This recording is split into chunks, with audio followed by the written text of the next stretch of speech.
देव भगवान अल्लाह, खुदा, ईश आदि नाम एक ही शक्ति के हैं। वो कैसा है, कहां है, कैसे मिलता है, किसने देखा है? ये प्रश्नवाचक चिन्ह पूर्ण रूप से हटाने के लिए अवश्य सुनिए जगत गुरु तत्वदर्शी संत रामपाल जी महाराज के अमृत वचन, सर्व पवित्र धर्मों के पवित्र शास्त्रों के आधार पर। पुण्यात्माओं, ये बार बार दाव नहीं लगा करता जो आपका दाव लग रहा है। परमात्मा कहते, गरीबदास जी कहते, समझा है तो सिर दर पाओ और भौर नहीं रहे सादा। अब ये ध्यान से उन भक्तों के विचार सुनना, आप में दृढ़ता आवेगी और आपको बहुत कुछ परमात्मा का आभास होगा। नमस्कार सर। सर साहब भगत जी। क्या शुभ नाम है जी आप जी का? मेरा भक्त माधव दास नाम है। सर कहाँ से आए आप? मैं लखनऊ में रहता हूँ, लखनऊ से आया हूँ भगत जी। सर क्या काम करते हैं आप? मैं केंद्रीय रिजर्व पुलिस बल में सीआरपीएफ में सिपाही हूँ और अभी लखनऊ में पोस्टिंग गुरुजी की कृपा से आया हूँ। सर परम संत सतगुरु रामपाल जी महाराज से नाम उपदेश लेने से पहले आप कौन सी भक्ति करते थे?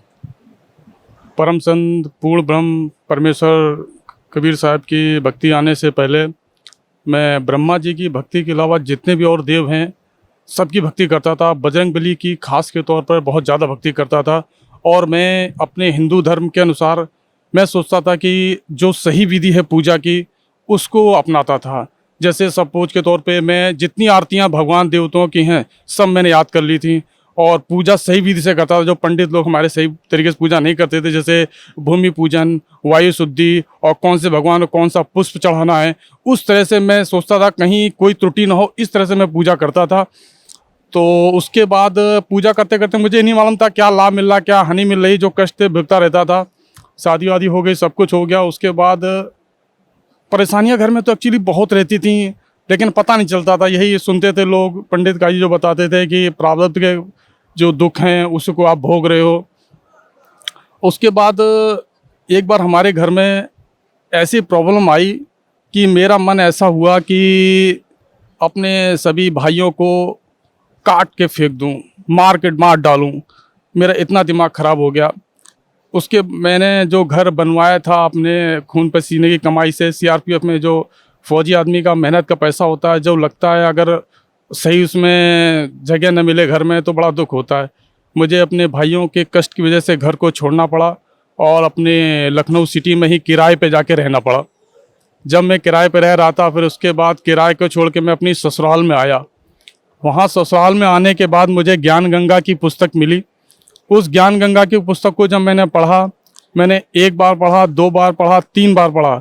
चूँकि एक बार पढ़ दे तो मुझे लगा कि ऐसा भी हो सकता है क्या, ये ज्ञान ऐसा सचमुच है क्या, इसलिए मैंने उस किताब को 3 बार पढ़ा। और फिर मेरे अंदर जो मैं बजरंगबली की पूजा पर डे 1 घंटा करता था, उसके बाद मैंने उस बजरंगबली की सिर्फ पूजा मंगलवार को सिर्फ करना जारी रखा और बाकी दिन मैंने पूजा करना छोड़ दिया। और मेरे अंदर बस एक ही भावना जगी कि मैं कब वहाँ पर जाऊँ। मुझे ऐसा लगता है कि मैं किसी जन्म में परमात्मा का भक्त था, क्योंकि मैं हमेशा सोचता था कि मुझे कोई गुरु अपनाना है, गुरु करना है, क्योंकि मुझे ये मालूम था कि गुरु के बिना पार नहीं होता। इतना सिर्फ मैं जानता था। मैं हमेशा गुरु की तलाश में भटकता रहता था, लेकिन मेरे कुछ ऐसे प्रश्न थे कि मैं सोचता था कि जब मुझे गुरु वो मिलेंगे, कोई भी गुरु अपनाऊंगा, उनसे मैं ये सवाल, मेरे 7-8 सवाल थे, वो पहले पूछूंगा कि जैसे सनातन धर्म था, एक धर्म था, आज ये इतने सारे धर्म कैसे बनते चले जा रहे हैं। मुस्लिम धर्म इतना बढ़ गया, क्रिश्चियन धर्म इतना बढ़ गया और हिंदू धर्म जो है, जो सनातन धर्म वो छोटा ही रहता जा रहा है। आखिर इसका कारण क्या है, मैं उनसे पूछूंगा। और भी बहुत से सवाल थे कि मैं उस गुरु से पूछूंगा जब उस गुरु को अपनाऊंगा। लेकिन परमात्मा ने ऐसी कृपा मेरे ऊपर रखी, बेटा बोले कि बेटा तुझे किसी के हाथ लगने ही नहीं दूंगा, नहीं तो तू वहाँ 4 साल 5 साल फंसा रहेगा। मैं यहाँ आकर देखता हूँ कोई 20 साल से, कोई 40 साल से अलग अलग जगह फंसा हुआ है। परमात्मा ने ऐसी कृपा मेरे ऊपर रखी है कि मुझे कहीं फंसने नहीं दिया। मैं पहली बार में ही परमात्मा की शरण में आया और जितने मेरे जो सवाल थे वो सब सवाल मुझे यहाँ उसका जवाब बिना पूछे ही परमात्मा ने मुझे दे दिया। मैं इनकी शरण में आके बहुत ही संतुष्ट हुआ। सर पहले आप जो भी देवी देवताओं में भक्ति करते थे, ब्रह्मा जी की और अन्य देवताओं की आप भक्ति करते थे, उस भक्ति को करते करते आप इतने हिंसक हो गए थे कि आपने अपने भाइयों को ही काटने का, उनको मारने का फैसला कर लिया। फिर आप परम संत सतगुरु रामपाल जी महाराज की शरण में आए। सतगुरु रामपाल जी महाराज से आपने नाम उपदेश लिया। जो भक्ति सतगुरु रामपाल जी महाराज ने आपको दी है, उस भक्ति का आपको क्या लाभ मिला? भक्त जी, मैं आपसे क्या बताऊं, मैं उसका वर्णन करूंगा तो शायद वर्णन भी नहीं कर पाऊंगा।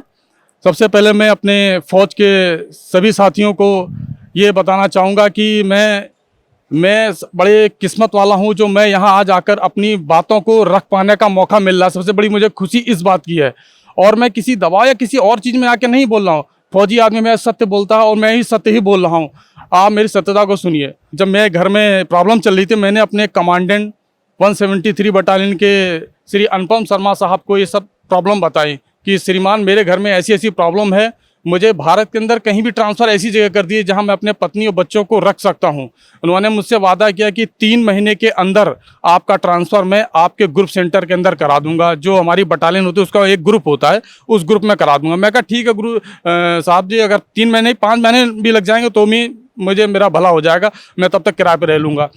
उसके बाद 3 महीने क्या, उनके करीब 10 महीने हो गए थे। उन्होंने बोला था मैं डिसमिस चला जाऊँगा, अगर अनुपम शर्मा साहब सुन रहे हैं तो वो सुन लें। उन्होंने बोला था मैं तेरा ट्रांसफ़र 3 महीने में करा दूंगा, नहीं तो मैं डिसमिस चला जाऊंगा। 10 महीने हो गए थे, कहीं मेरा ट्रांसफ़र नहीं हुआ था।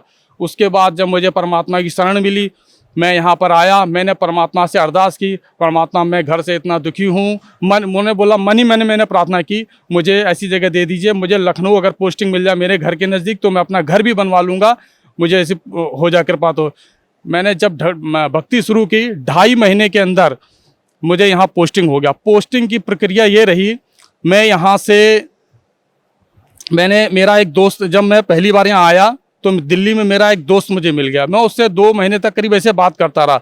जब मैं यहाँ जो भक्ति करता था उसका असर जब मेरे ऊपर शुरू हुआ, करीब 2 महीने जब भक्ति करेंगे तब उसका असर आपको वो दिखाई देने लगेगा। 2.5 महीने हो गए तो उस दोस्त ने मुझे फ़ोन किया कि माधव सिंह तुम डीजी साहब से बात क्यों नहीं कर ले? तो तब मैंने उससे कहा कि हमारे कमांडेंट साहब बोलते हैं कि पहले कंट्रोल रूम में फ़ोन करो, उसके बाद मुझसे बात करना। तो उससे बड़े डीआईजी होते हैं, डीआईजी को फिर डायरेक्ट कैसे बात करूंगा मैं? उससे बड़े आईजी होते हैं, आईजी से बात नहीं कर सकता हूँ। और डीजी होते हैं सबसे बड़े, उनसे तो फ़ोन पर किसी हालत में आप बात ही नहीं कर सकते हैं, वो भी डायरेक्ट मोबाइल पर कभी नहीं कर सकते हैं। तो हो सकता है नौकरी भी चली जाए हमारी। लेकिन पता उस जब लड़के ने बोला तो परमात्मा की कृपा थी, ऐसी थी। मैंने वो नंबर फीड किया और मोबाइल से डीजी के विजय कुमार साहब जो थे हमारे सीआरपीएफ के, उनको मैंने बात की। मैंने उनसे जो प्रॉब्लम थी उसको एक कागज़ में नोट किया था, उस सबको बताया कि बताएंगे तभी वो समझेंगे। तो हमारे ये फोर्स का नियम है कि पहले आप अपना नंबर बताइए, नाम बताइए, कहाँ से बोल रहे हैं ये बताइए, वो प्रॉब्लम बताइए, उसके बाद सुनेंगे। मैंने जैसे उनको फ़ोन मिलाया, मैं कहा श्रीमान नंबर इतना इतना इतना और नाम अपना बताया, माधव सिंह यादव, इतना ही बताया था। उधर से सिर्फ मुझे 4 शब्द सुनाई दिए। जैसे वो मुझे 4 शब्द सुनाई दिए, मैं समझ गया कि परमात्मा ही की कृपा हो रही है। मेरा सिर घूम गया। उधर सिर्फ 4 शब्द ये सुनाई दिए, पोस्टिंग कहाँ जाना है। मैं तो दंग रह गया कि मैंने अपनी कोई प्रॉब्लम तो बता ही नहीं, वहाँ से अपने आप ही बता रहे हैं कि पोस्टिंग कहाँ जाना है। मैं तो घबरा गया। मैं कहा जो मैं बोलने के लिए बैठा था मेरे गले में भर गया था, क्या बोलना है। तो मैं घबरा गया। मैं बोला सर जीसी लखनऊ जाना है। बोले बहुत मुश्किल हो जाएगा। उसके दूसरे दिन ही मेरे पास सिर्फ फ़ोन आया उनके पीएसओ का, बोला आप एप्लीकेशन फैक्स की थी। मैंने एप्लीकेशन फैक्स की और 10-15 दिन के अंदर ही मेरा लखनऊ पोस्टिंग का नंबर आ गया। और उसके पहले जो हमारे कमांडेंट श्री अनुपम शर्मा साहब ने पोस्टिंग के लिए दे रखा था, 3 महीने के लिए वादा किया, 10 महीने हो गए थे, तो वो तो अभी तक नहीं आया था। जब परमात्मा का ये पोस्टिंग का आ गया तो उसके बाद वहाँ से भी आ गया बिलासपुर के लिए भी। तो जैसे गीता ज्ञानदाता जब अर्जुन से कहते हैं कि अर्जुन तेरे दोनों हाथों में लड्डू हैं, अगर मरेगा तो स्वर्ग को जाएगा और अगर जिएगा तो पूरी पृथ्वी को राज भोगेगा, तेरे दोनों हाथ में लड्डू हैं। हालांकि उनके हाथ में दोनों लड्डू नहीं थे, लेकिन परमात्मा ने मेरे दोनों हाथों में लड्डू रख दिए। बोले बेटा बोल घर के नजदीक रहेगा कि घर के दूर रहेगा। मैंने परमात्मा अरदास की, परमात्मा मैं घर के नजदीक ही रहना चाहता हूँ। और आज परमात्मा की कृपा से मैं अपने गृह नगर लखनऊ में पोस्टिंग आ गया हूँ। और मेरी कोई किसी से सिफारिश, जोर सिफारिश, कहीं घूस कुछ नहीं दिया है, कोई सिफारिश नहीं है। एक तो हमारा ये इससे बड़ा उदाहरण है। दूसरा, मेरे पेशाब में बहुत जलन होती थी कई साल से। वो पेशाब अगर करने जाता था 1-2 बूंद टपकती थी और चलन के मारे असहनीय दर्द होता था। परमात्मा की शरण में आने मुझे पता ही नहीं चला कि मैं यहाँ आया तो मैं सोचा मुझे क्या कष्ट दूर है, मुझे सोचे नहीं था। अभी याद आया कि अरे मुझे ये कष्ट वो दूर हो गया, मुझे पता ही नहीं चला। तो इस तरह के और कई कष्ट हैं जो मेरे दूर हुए, बताएंगे तो हो नहीं पाता है। सर, भक्त समाज को क्या संदेश देना चाहते हैं आप?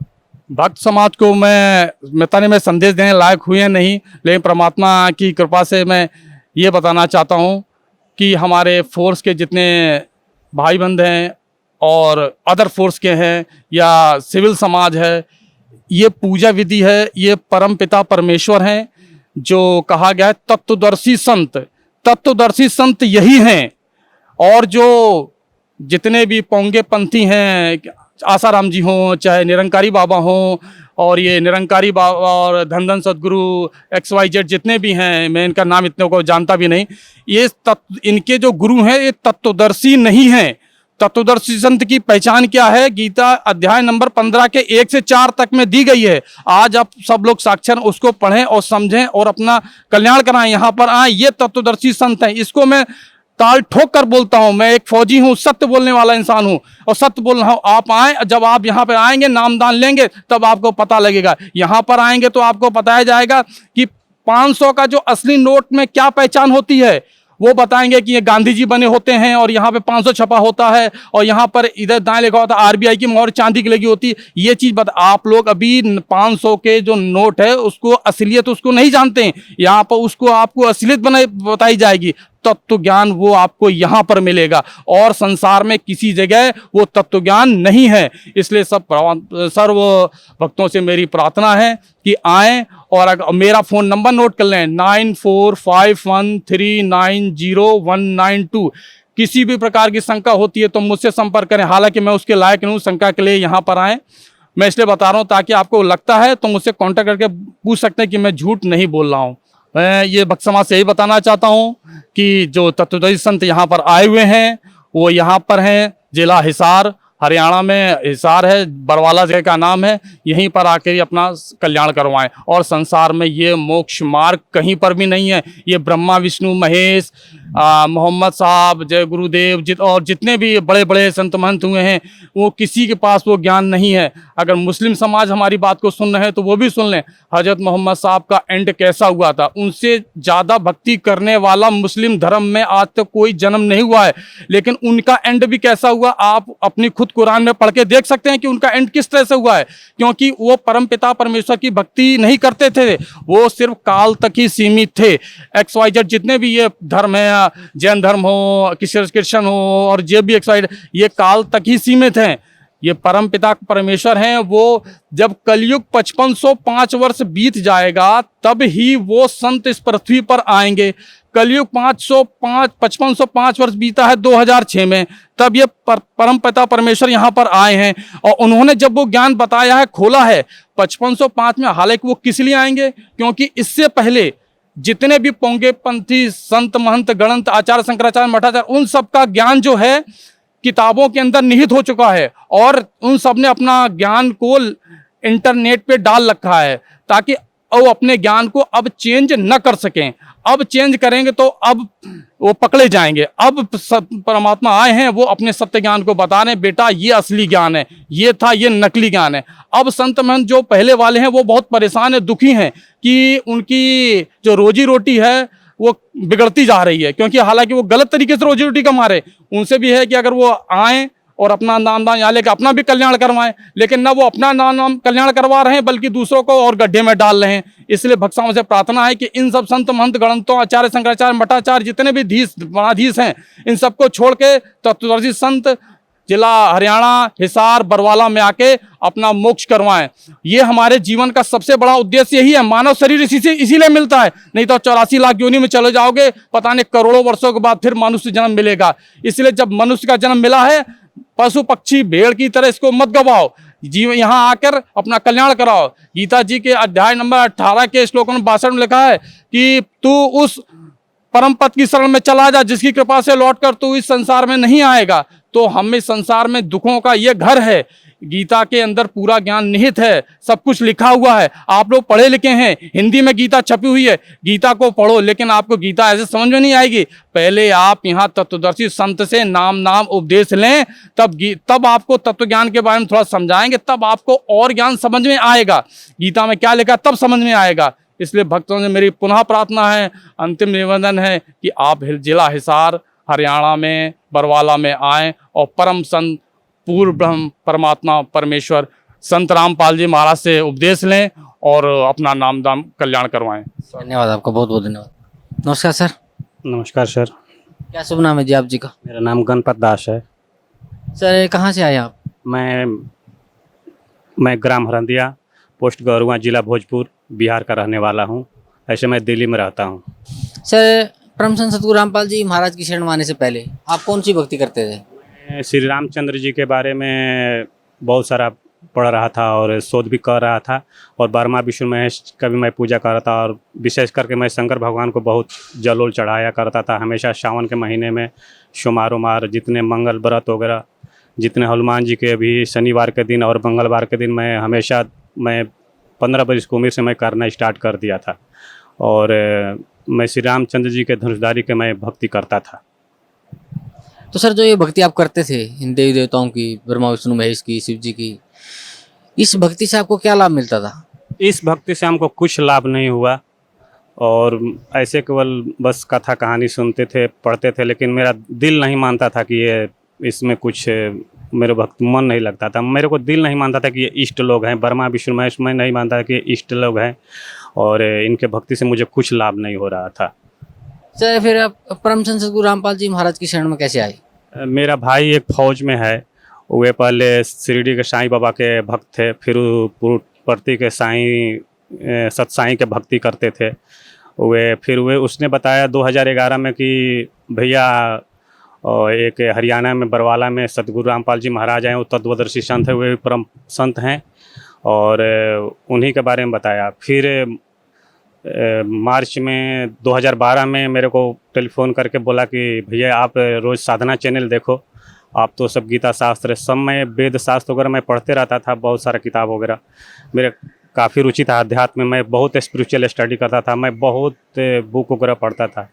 लेकिन जिस दिन मैंने टीवी ऑन करके देखा साधना चैनल, उसमें रामपाल जी महाराज, तत्वदर्शी रामपाल जी महाराज को जब मैं पढ़ा, उनका ज्ञान सुना, उसके बाद कापी किताब ले करके मैं बैठ गया और समूचा गीता का श्लोक को लिखने लगा। उसमें जितने भी श्लोक बोले थे गुरुजी, उसके जितने भी अर्थ कर रहे थे, वो 100% सत्य था। और मैं देख करके सुन करके तो मैं बड़ा चकित हुआ कि इस तरह के अभी जगत में कोई भी तत्वदर्शी संत नहीं है, और इस तरह के गीता जी का कोई भी हिंदी अनुवाद करने वाला कोई नहीं है, और जितने भी कर रहे हैं सरल ढंग से कर रहे हैं, और उसमें जितने भी ज्ञान था एकदम सत्य था।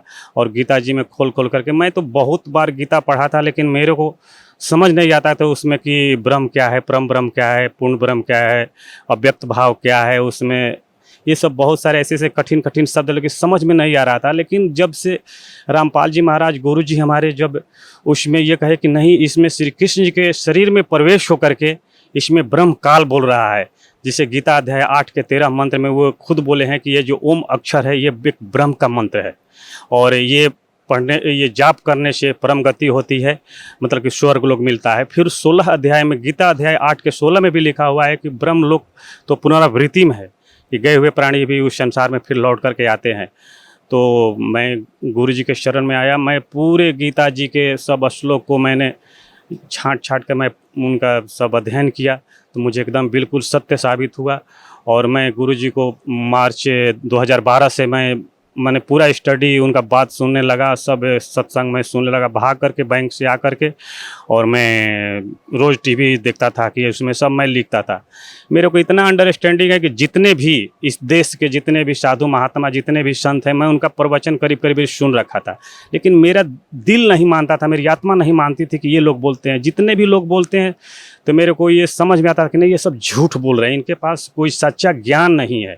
और रामपाल जी महाराज के पास जब मैंने ये सुना तो बोला कि नहीं, 100% यही सत्य है, यही परम पिता परमेश्वर कबीर जी के रूप में आए हुए हैं, और मैं इन्हीं को मान के कि नहीं तत्वदर्शी संत है, मैं इनके शरण में जाऊं। फिर मेरा भाई टेलीफोन करता है कि भैया कब जाओगे आप बरवाला करने के समय निकाल के जाऊंगा, क्योंकि वाइफ वगैरह से थोड़ा वो लोग कबीर जी के बारे में नहीं मानते थे। फिर 20 मई को सुबह में मैं 5 बजे अकेले उठ के चला आया महिपालपुर, नई दिल्ली महिपालपुर। वहाँ आते हुए मेरे को एकदम न्यू मारुति गाड़ी शोरूम से आई और मैं उसी गाड़ी में बैठ गया और आकर के मैं वे ISBT जो बस अड्डा है न्यू दिल्ली में, मैं वहाँ पर उतर गया। फिर वहाँ से जिंद के लिए गाड़ी पकड़ लिया। जिंद से फिर मैं बरवाला आया। बरवाला के बाद में, बरवाला आने के बाद में गुरुजी का गाड़ी दिखाई दिया। फिर मैं जल्दी जल्दी उसमें बैठ गया। फिर आकर के गुरुजी को देखा तो मेरे को वही लगा कि परमपिता परमेश्वर सचमुच गुरुजी वही हैं जो टीवी में दिखाई दे रहे हैं, जो सत्य ज्ञान दे रहे हैं। मैं बहुत नाम दाम ले लिया। उसके बाद गुरुजी से मैं मिला और सब गुरुजी से बताया, गुरुजी ऐसे ऐसे। मैं खूब रोया उस दिन। गुरुजी आपसे कोई बढ़ करके नहीं है, यहाँ इस धरती पर या ब्रह्मांड में गुरुजी से कोई अच्छा ज्ञान देने वाला कोई नहीं है। यही तत्वदर्शी संत हैं और कबीर जी के रूप में आए हुए हैं। और तत्वदर्शी संत के बिना मिला ज्ञान को उपदेश बिना कल्याण होने वाला नहीं है मानव समाज को, मानव जाति को। सर पहले आप जो भक्ति करते थे उससे आपको कोई लाभ नहीं मिला, उसके बाद आप परम संत सतगुरु रामपाल जी महाराज की शरण में आए और परम संत सतगुरु रामपाल जी महाराज ने आपको भक्ति दी। उस भक्ति का आपको क्या लाभ मिला? मुझे तो बहुत ये हुआ कि मेरा जो दोनों हाथ में मेरा ये फिजियोथेरेपी हो रहा था, ये सब हाथ से उठ नहीं रहा था। 2011 में ये पूरे हाथ उठ नहीं रहा था। फिर 2012 में भी ये हाथ में हो गया और मैं डॉक्टर सभी बोल रहे थे कि आप शुगर का चेक कराओ, आपको शुगर हो गया। तो मैं डर के मारे शुगर का टेस्ट नहीं करा रहा था। फिर भी मैं एक दिन क्या किया कि शुगर का टेस्ट करा ही लिया, लेकिन शुगर हमारा बढ़ गया था और बहुत ये दर्द हो रहा था। फिर मैं उस टाइम से मैं चीनी वनी खाना सब छोड़ दिया, चावल वगैरह भी खाना सब छोड़ दिया। अब मैं बोला कि हे भगवान कोई भी रोग दे दो, लेकिन ये फिजियोथेरेपी ये जो मैं 6-6 महीना मैं ये हाथ सब राम लहर लोहिया में मैं कराता रहा 6-6 महीना तक, लेकिन नहीं। फिर मेरा भाई कहा कि भैया आप नाम दाम ले लो, सब ठीक हो जाएगा। गुरु जी की कृपा से हमारा ये आते हुए यहाँ पर नाम दाम लेने के बाद में मैं बोल दिया कि मेरा तो गुरु जी चिनिया रोग है गोरा। फिर मैं खाने गया तो यहाँ बहुत चावल वगैरह भी था, तो सब भक्त लोग बताए कि खाओ, आप कुछ भी खाओगे आपको कुछ नहीं होगा। उस टाइम में बहुत खीर अच्छा बना हुआ था। मैं तो रो रो करके किसी तरह से मैं बोला कि पता नहीं क्या होगा। लोग बोले कि नहीं डरो मत, आप कुछ भी खा सकते हो, गुरु जी के शरण में आओगे आपका कुछ नहीं होगा। फिर मैं खाना स्टार्ट कर दिया। उसके बाद में मेरे को आज तक से अभी तक से कोई रोग नहीं हुआ, मुझे बुखार भी नहीं आया चाहिए करके, कुछ भी रोग नहीं हुआ है। मुझे पहला नंबर तो बहुत शांति मिली है, मुझे इस स्तर का ज्ञान मिला कि मैं क्या कहूँ, इस धरती ब्रह्मांड में कोई नहीं है। मैं कोई भी अगर लेक्चर देता है तो मैं टिप्पणी कर देता कि नहीं ये अशुद्ध बोल रहे हैं, ये कर रहे हैं, क्योंकि मैं 1983-84 से BBC लंदन वगैरह सब मैं सुनते रहता था। अब पूरे 15 वर्ष की उम्र क्या 10 वर्ष से मैं अध्यात्म स्पिरिचुअल स्टडी से मैं जुड़ गया था।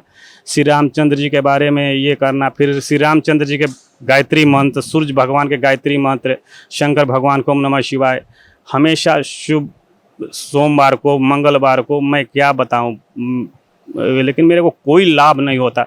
लेकिन गुरु जी के शरण में आते हुए मुझे ये प्रथम बार लाभ ये हो कि मुझे पूर्ण ज्ञान मिल गया, मुझे एकदम शांति मिल गई।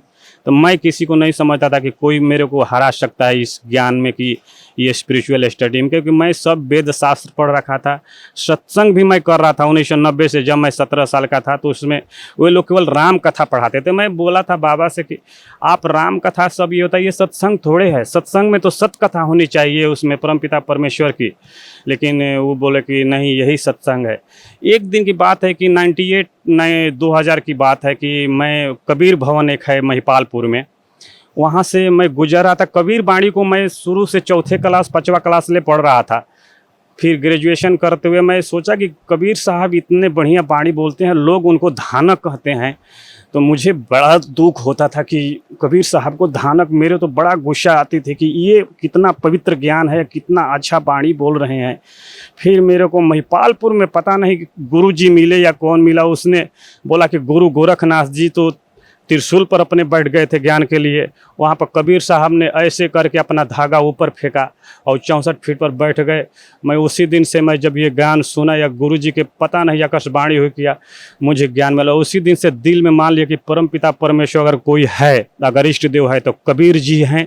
और मैं कबीर जी के ज्ञान के लिए भटकते रहा। लेकिन ये संजोग ही है कि मेरा भाई ने बता दिया और मेरे साथ जो पहले हाथ वगैरह फिजियोथेरेपी हुआ, मैं टीवी के माध्यम से सब देख करके मुझे आत्मा में शांति के कबीर शाह मुर गया। आज मैं पूरे एकदम दिल में एकदम शांति है, पवित्रता एकदम शांति है कि ना मैं कबीर जी के शरण में हूँ। और मेरी वाइफ वगैरह भी सब, बच्चे उच्चे भी सब नाम ले लिए हैं, भाई भी नाम ले लिया है।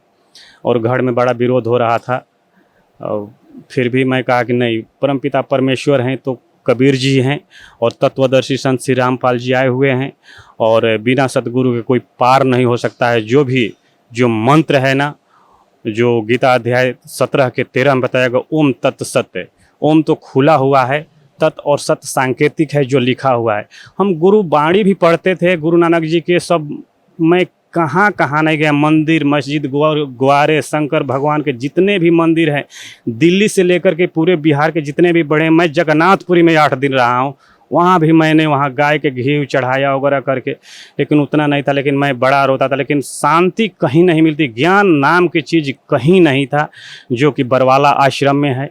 यहाँ पर जो गुरु जी पढ़ा रहे हैं, वेद दिखा रहे हैं, गीता जी पढ़ा रहे हैं, इतने स्पष्ट और सरल ढंग से हिंदी में अनुवाद कर देते हैं कि क्या कोई करेगा। उतना तो कोई विद्वान भी नहीं कर सकता, ये परमपिता परमेश्वर ही कर सकते हैं और दूसरा कोई नहीं कर सकता है। सर, पहले जो भी आप भक्ति करते थे तीनों देवताओं की, उससे आपको कोई लाभ नहीं मिला। फिर आपको परम संत सतगुरु रामपाल जी महाराज की शरण प्राप्त हुई, उन्होंने आपको नाम उपदेश दिया। तो पहला तो आप बता रहे हैं कि आपको जो मन की शांति मिली, फिर आपको परमात्मा प्राप्ति का वो मार्ग मिला, आपको पता चला कि इष्ट देव कबीर जी ही हैं। सर, फिर आपका जो रोग था, दोनों हाथ आपके काम नहीं करते थे, आपका वो ठीक हुआ और मुक्ति का मार्ग परम संत सतगुरु रामपाल जी महाराज ने आपको दिया। तो सर, भक्त समाज को क्या संदेश देना चाहते हैं आप?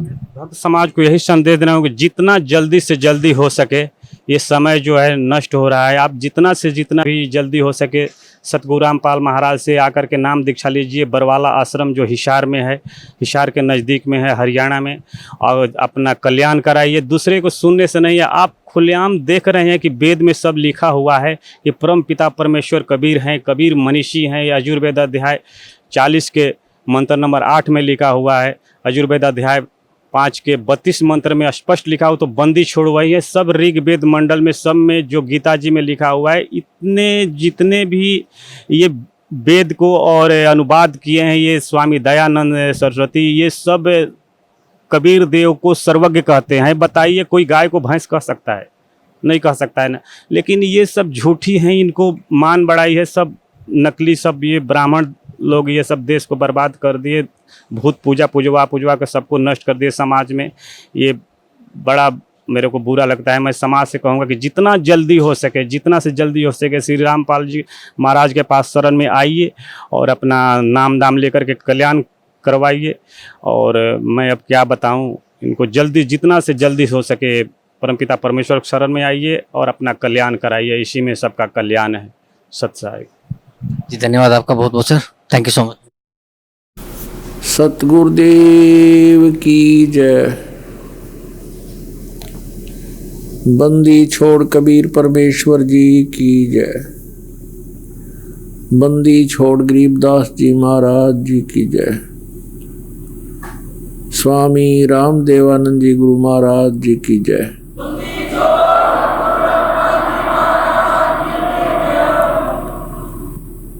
गरीब नमो नमो सतपुरुष को नमस्कार, गुरु की नहीं सुर नर मुनि जन साधुआ संतों सर्वसदी नहीं। सतगुरु साहेब संत सब डंडो तुम प्रणाम, आगे पीछे मज हुए तिनको जा कुर्बान। नराकार निर्विषम काल जाल वैवंजनम निर्लेपम निज निर्गुणम अकल अनुबेशोन्दनम। सोहम सुरति समापतम सकल समाना निर्तलय उज्ज्वल हीरांबर हरदमं बेपरवा अथाह वार पार निमद्दतम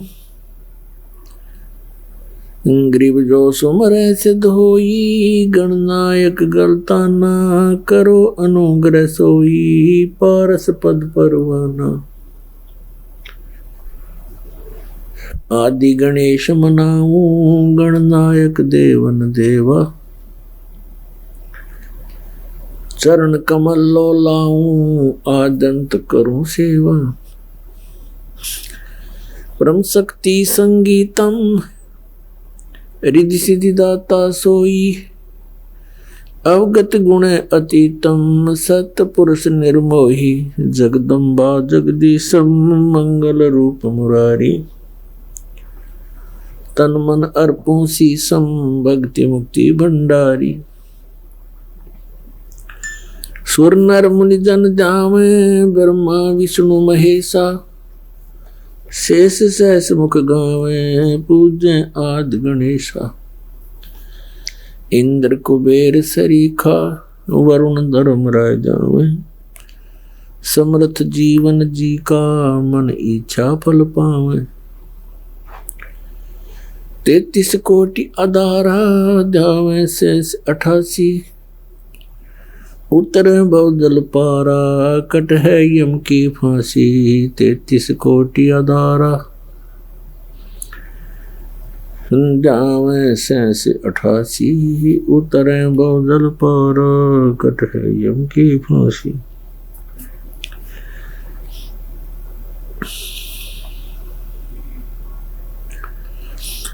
कर जोरूं विनती करूं धरूं चरण पर शीश गुरु जी राम देवानंद जी महाराज ने दियो नाम बख्शीश कोटि कोटि सिजदा करूं कोटि कोटि प्रणाम चरण कमल में राखियो मैं बंदी जा मैं गुलाम हूँ कुत्ता हूँ गुरुदेव का रामपाल दास का नाम गले प्रेम की जेवड़ी जा खेचो वहाँ जाऊं तो करो तो बावड़ू दूर दूर करो तो जाऊं जो राखो त्यों ही रहूं जो देवो सो खाऊं।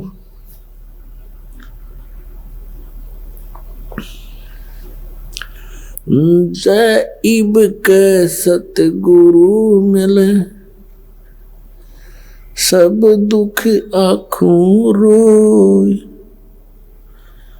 चरणों ऊपर शीश धरूं कहूँ जो कहनी हो कबीर साईं मिलेंगे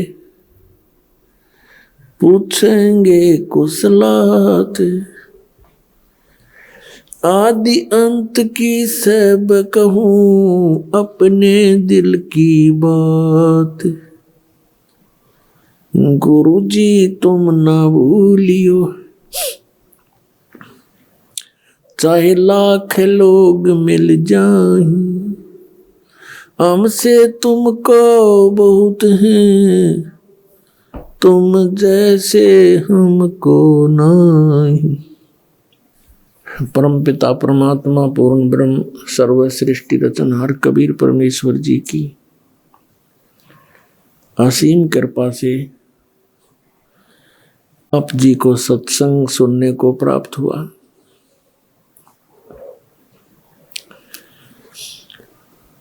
परमात्मा वो पूर्ण ब्रह्म सर्व सृष्टि रचनहार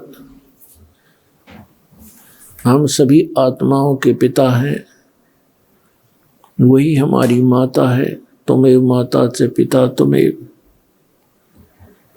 तुमेव बंधु च सखा तुमेव, ये वही परमेश्वर है जिसमें ये सब गुण विद्यमान है। हमारा सच्चा साथी, हमारी माता और पिता यही है। इसी कारण से वो परमेश्वर हमारे लिए यहाँ इस काल के लोक में आता है, और काल हमें अधिक से अधिक कष्ट दे रहा है परमात्मा को सताने के लिए, क्योंकि हम उनकी संतान हैं। किसी की संतान दुखी होती है तो माता पिता भी साथ दुखी हुआ करते हैं, वो साथ दुखी होते हैं माता पिता। इसी उद्देश्य से परमात्मा यहाँ आते हैं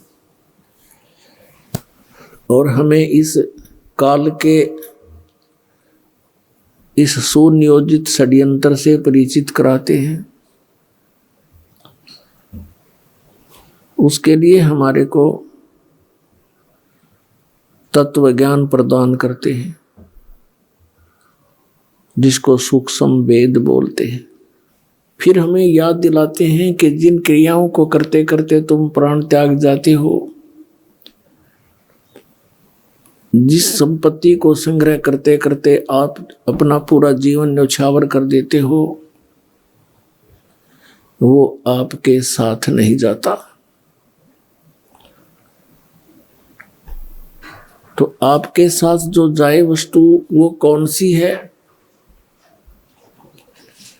दिया लिया तेरे संग चलेगा, दरिया क्या रह जावेगा। कहे कबीर सुनो भाई साधो, करनी के फल पावेगा। के दिया लिया तेरे संग चलेगा, दरिया ढक्या रह जावेगा। लेना क्या है और देना क्या है? राम का नाम लेना है,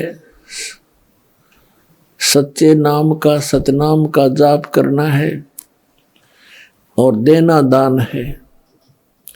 तो ये दिया लिया तेरे संग चलेगा, दरिया ढक्या रह जावेगा, जो आप सारे जीवन में जो जोड़ जोड़ कर रखते हो ये यहीं रह जाएगा। इसके संग्रह करने में जो पाप आपने किए वो आपके साथ चले जाएंगे।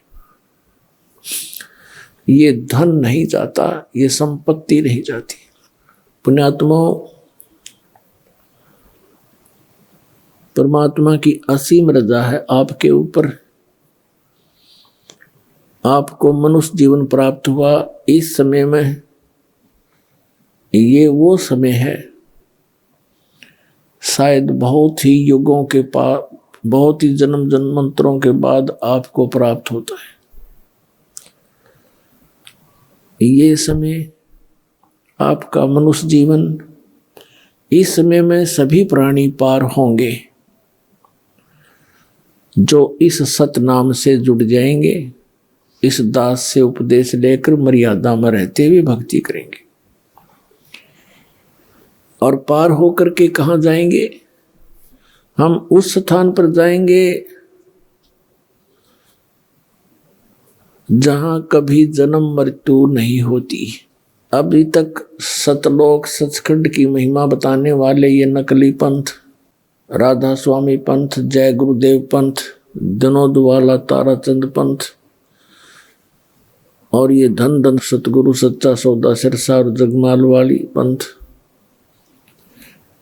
दिल्ली वाला ठाकुर जी वाला पंथ, और राजेंद्र सिंह यानी दर्शन जो कृपाल सिंह जी वाला पंथ, आगरा वाला पंथ, व्यास वाला पंथ, राधा स्वामी से संबंधित जो है, ये सतलोक की महिमा सुनाते हैं और सतलोक जाने का भी ये दावा करते हैं। लेकिन इनको यही नहीं पता कि वो सतलोक है क्या चीज, वहां पर क्या व्यवस्था है, और कौन सा वो साधन है जिससे हम सतलोक जा सकते हैं। इन सभी से ये अपरिचित है। लेकिन सुनी सुनाई बातों को परमात्मा कबीर जी की वाणी से वाणी चुरा के, ज्ञान चुरा के ये पंसारी बन गया हल्दी की गांठ प्राप्त करके। ये 500 नाम काल के देते हैं। ओंकार, निरंकार, ज्योति निरंजन और सोहम और सतनाम। परमेश्वर कबीर जी की वाणी से करने नो दीदार महल में प्यारा है, उससे इन्होंने ये मंत्र निकाल लिए। और परमात्मा बहुत दयालु हैं। इन नकलियों को उलझाए रखने के लिए परमात्मा ने ये एक्स्ट्रा मंत्र और उस शब्द के अंदर उनका वर्णन कर दिया, जबकि वास्तविक मंत्र भी उनके अंदर है। अब ये उनके समझ में ना आई कि ये है वो मंत्र, जो 5 मंत्र हैं वो भी उस करने नो दीदार महल में प्यारा है, उसके अंदर है ये 500 मंत्र जो ये दास आपको देता है। लेकिन वो ना उठाकर इन 500 काल के सेलेक्ट कर लिए। काल तो ये चाहता है कि ये वो नाम जाप करें जिससे मेरे मुख में रह जाए, मेरे लोक में रह पार ना हो। और वो प्रत्यक्ष प्रमाण इनके इतिहास में है, राधा स्वामी के इतिहास में।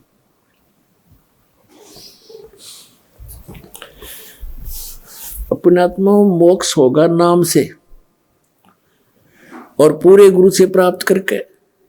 नकली गुरुओं से भी नाम लिया हुआ काम नहीं करा जाए। जो सही नाम भी अगर कोई डुप्लीकेट संत अनअधिकारी इसका नाम जाप देता है, उपदेश देता है, तो यूजलेस है वो। इस 21 ब्रह्मांड में इस सतनाम का दान करने का इस दास के अतिरिक्त वर्तमान में किसी को आदेश नहीं है। और सार नाम की तो इनका बनक भी को नहीं, सपने में भी ना इनको पता। तो कहने का भाव है, परमात्मा ने कहा था कि सोहम शब्द हम जग में लाए और सार शब्द हमने गुप्त छिपाया। नामा छिपा ओम तारी, पीछे सोहम भेद बिचारी, सार शब्द पाया ददलोई, आवागमन बहुड़ नहीं होई। आदरणीय नामदेव जी ये छिपी जाति के अंदर बड़े महान आत्मा हुए हैं। ये पहले ओम नाम का जाप करते थे। ओम नाम के जाप से और पूर्व संस्कारों से इन्होंने मृतक गऊ को भी जिंदा कर दिया था। पत्थर की मूर्ति, ठाकुर जी की मूर्ति को दूध पिला दिया था। लेकिन मोक्ष नहीं होना था। वो दयालु परमात्मा पूर्ण ब्रह्म सत्य पुरुष कबीर साहब उनको मिले, फिर उनको सोहम मंत्र का भेद बताया कि केवल ओम नाम से बात बने नहीं भगत। कहते नामा छिपा ओम तारी, पहले ओम की तारी माने लो लगा रहा था उसमें, और पीछे सोहम भेद बिचारी। बाद में पता चला दूसरे मंत्र का। फिर कहते हैं सार शब्द पाया ददलोई, आवागमन भौर नहीं हुई। इसके बाद फिर सार नाम दिया जाता। अब आपको दिखाते हैं राधा स्वामी पंथ के वो मंत्र जो 500 काल के हैं। अपने आत्माओं दास के इस परोपकारी प्रयत्न को कृपया आलोचना ना समझे, एक महाउपकार समझे इस मानव जाति के ऊपर। जैसे सरकार ने एक बार वो डुप्लीकेट 500 के नोट, किसी व्यक्ति ने 500 के नोट डुप्लीकेट छाप कर दुनिया को ठग रहा था। जब सरकार को ज्ञान हुआ तो ओरिजिनल और डुप्लीकेट दोनों के दोनों सामने दिखाए थे, टीवी पर भी, समाचार पत्रों के माध्यम से भी, और उनका भिन्नता बताई थी कि ये डुप्लीकेट ऐसा है, ओरिजिनल में ये ऐसा होता है। और कोई ये कहे कि सरकार तो आलोचना करती है, तो वो या तो भांग पी रहा होगा। या उस ग्रुप का होगा जो डुप्लीकेट नोट बना के दुनिया को ठग रहे हैं।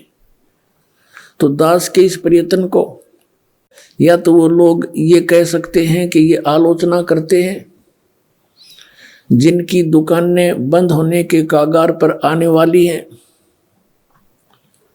या वो कह सकते हैं जो अनजान कति सत्संग सुनते ही नहीं। पुण्यात्मा, हम तभी तो उस वस्तु को परित्याग करेंगे, उस वस्तु को त्यागेंगे जो हानिकारक है। जब तक हम उसको हानिकारक नहीं मानते तब तक हम उसके साथ चिपके रहते हैं। और अब दास आपको दिखाएगा कि ये डुप्लीकेट मंत्र ये हैं जो काल के जाल में रखते हैं। ओरिजिनल मंत्र ये हैं जो जिन महापुरुषों ने ये मंत्र प्राप्त हुए वो पार हो गए, और वो जो पार हुए वो मंत्र, वो संत उनको ये भी मानते हैं, राधा स्वामी और ये सच्चा सौदा वाले, कि ये वास्तव में पार हुए हैं, और उन्हीं की वाणी का समर्थन भी लेते हैं अपने सत्संगों में। किन किन का? आदरणीय धर्मदास साहिब जी बांधवगढ़ वाले का, इनके प्रमाण भी लेते हैं। आदरणीय मलुकदास साहिब जी, आदरणीय नानक साहिब जी सिख धर्म के प्रवर्तक माने जाते हैं। आदरणीय दादू साहिब जी, आदरणीय गरीबदास साहिब जी गांव छुड़ानी जिला झज्जर हरियाणा भारतवर्ष वाले। आदरणीय गीसा दास साहिब जी गांव खेखड़ा जिला मेरठ उत्तर प्रदेश भारत वाले। इन महापुरुषों को ये मानते हैं कि इनको मोक्ष प्राप्त हुआ, और इनकी वाणी का समर्थन भी लेते हैं, इनका प्रमाण भी देते हैं। मूर्ख बनाने के लिए कहते हैं कि वही सतनाम नानक साहिब जी ने जाप किया, कि जैसे नानक साहिब जी ने जाप किया कि तू ही एक निरंकार, और सतनाम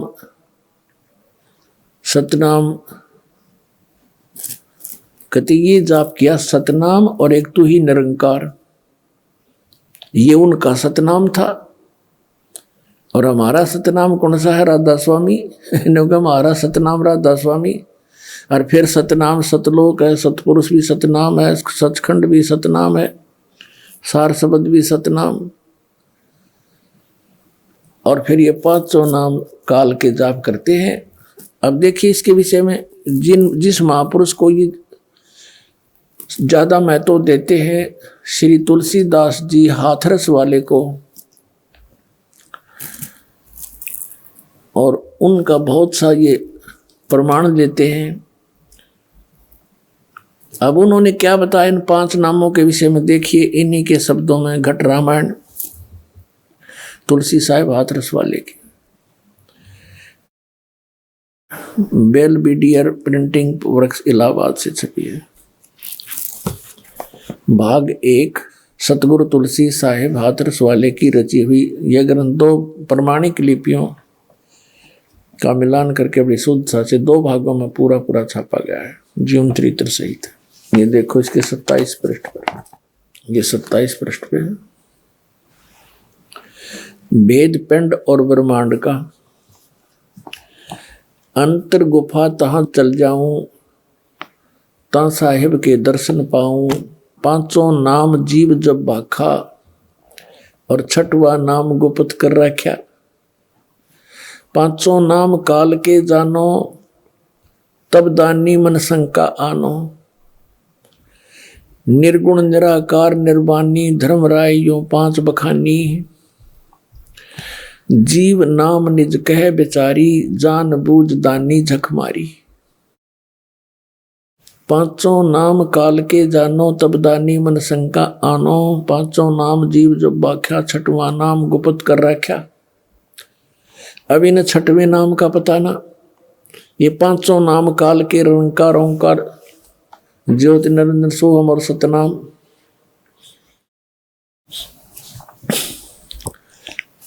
अब यहां देखो, दानी सुन विधि बात हमारी, हम चल जाऊं पुरुष दरबारी। सुरत नृत ले लोक सिधाऊं, आदि नाम ले काल गिराऊं, सत नाम ले जीव उभारी, अस चल जाऊं पुरुष दरबारी। ओहो, अब ये सतनाम और यो आदि नाम, इससे मोक्ष होगा। ये सतनाम 2 अक्षर का है, जिसमें एक ओम है और एक तत् सांकेतिक है, और ये सार नाम है आदि नाम। इनसे मोक्ष होगा, जो राधा स्वामी वालों के पास नहीं है। राधा स्वामी वाले और ये सच्चा सौदा वाले, ये केवल 5 नाम के जाप करते हैं, 5 नाम काल के जानो। अपने आत्माओं, ये सच्चा सौदा सिरसा जो है, ये भी श्री शिवदयाल जी के विचारों से ही अलग हुआ है। वही जो कि तुम विचार इनके अंदर हैं। श्री शिवदयाल जी से श्री जयमल सिंह जी ने उपदेश प्राप्त हुआ। उन्होंने स्वयंभू संत बनकर ब्यास के अंदर श्री शिवदयाल जी की मृत्यु के 11 वर्ष के बाद स्वयं ही नाम देना प्रारंभ कर दिया। ब्यास नदी के किनारे डेरा स्थापित कर दिया। उनके उत्तराधिकारी हुए हैं श्री सावन सिंह जी।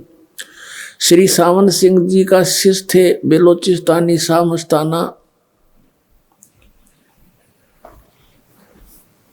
अर्थात श्री खेमामल जी, जिन्होंने सच्चा सौदा सिरसा बेगू रोड पर डेरा स्थापित कर दिया।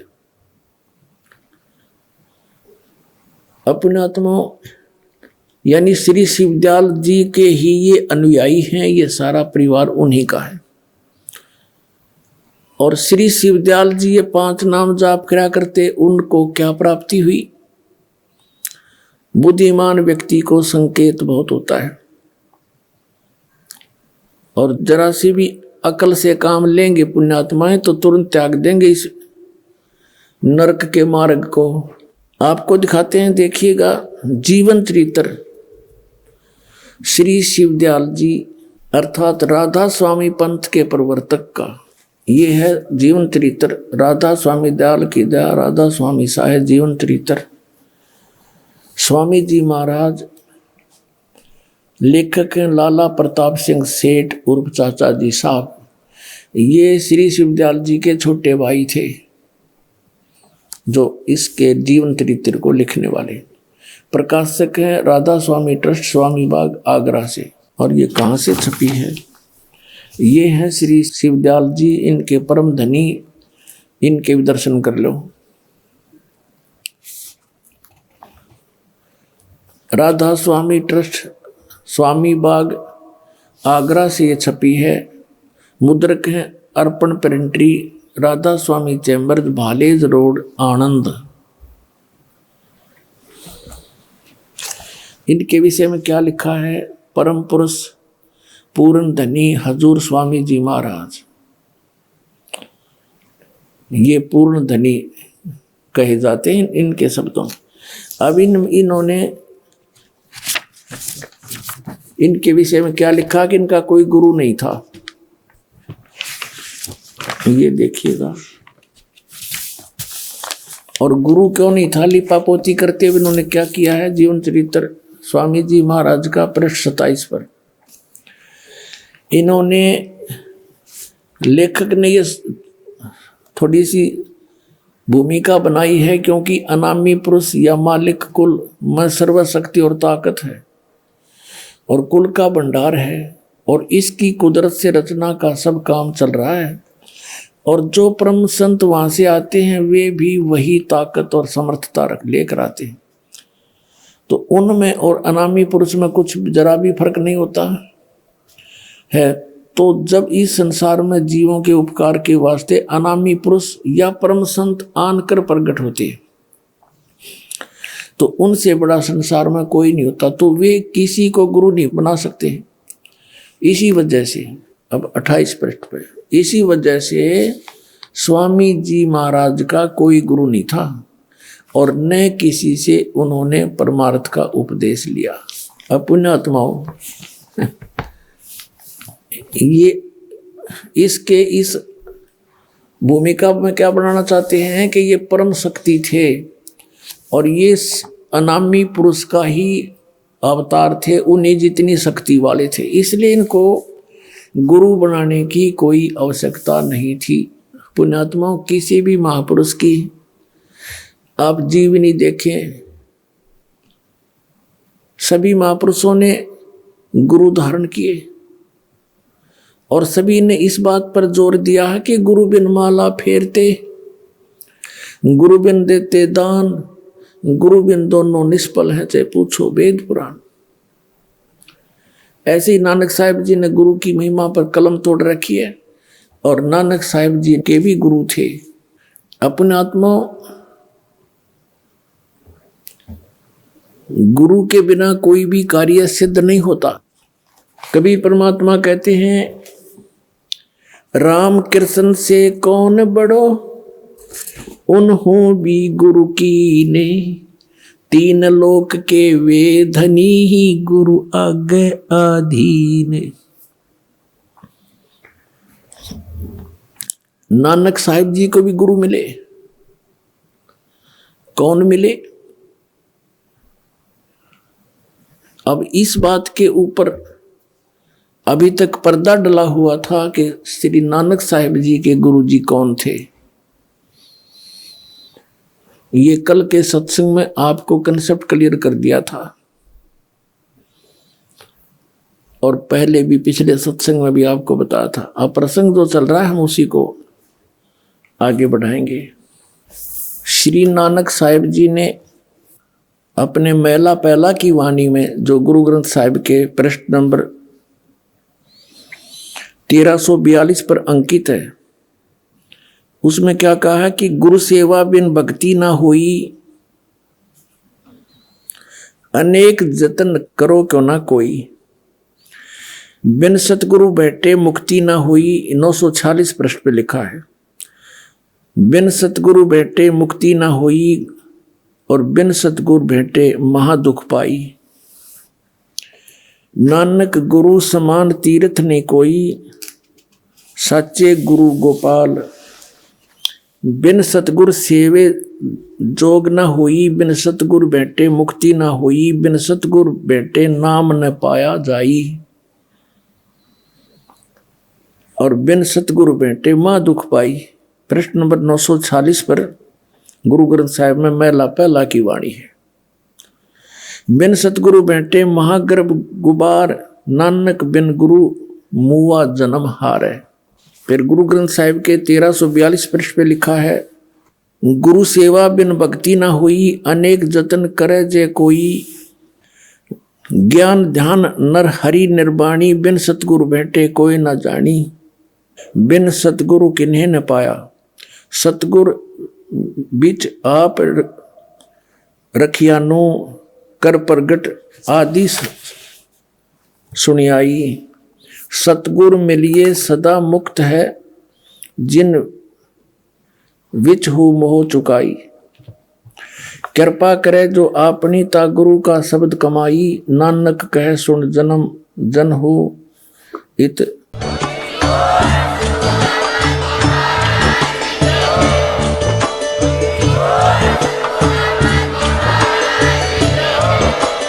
आप सुन रहे थे जगत गुरु तत्वदर्शी संत रामपाल जी महाराज जी के मंगल प्रवचन। अधिक जानकारी के लिए विजिट कीजिए हमारी वेबसाइट www.jagatgururampalji.org। संत रामपाल जी महाराज जी के शुभ आशीर्वाद से पूरे विश्व भर में 500 से भी ज्यादा नाम दीक्षा केंद्र हैं, जिन पर संत रामपाल जी महाराज जी द्वारा ऑनलाइन निःशुल्क नाम दीक्षा दी जा रही है। अपने नजदीकी नाम दीक्षा केंद्र का पता करने के लिए संपर्क करें 8222880541।